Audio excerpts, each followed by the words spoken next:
What if I told you that some of your everyday habits, the way you think, the way you act, even the quirks you sometimes hide, may actually be signs of high intelligence?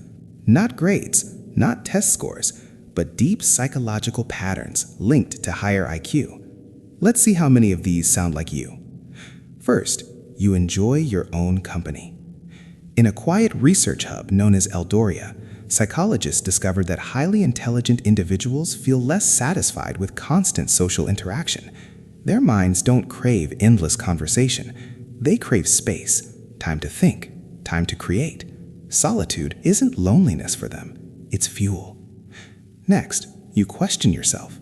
This might surprise you. Smarter people often doubt their own conclusions, not because they're insecure, but because they understand how much there is still to learn. Researchers call this intellectual humility.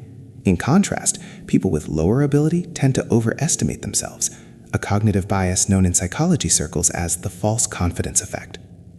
Another sign, you observe more than you speak. Highly intelligent minds don't rush to dominate conversations. They listen. They notice patterns others miss, tone shifts, emotional cues, flawed logic.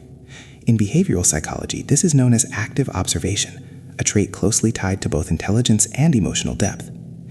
You're also intensely curious. A long-term study from the Ardent Institute of Cognitive Science found that people with higher intelligence score higher in openness to experience. That means curiosity, imagination, and a hunger to understand how things really work. If you love exploring ideas, learning strange facts, or asking why when others don't, that's not distraction, that's intellectual drive. And finally, you overthink, but not in a bad way. Highly intelligent people tend to pause before reacting. They challenge their first instinct and dig deeper.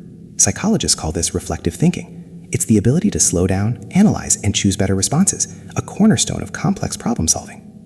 So if you think deeply, stay curious, enjoy solitude, listen more than you speak, and sometimes question yourself, you're not strange. You might just be wired for deeper thinking. And if you enjoy decoding the psychology behind human behavior, hit subscribe, because on this channel, we don't just share information, we uncover how the mind really works.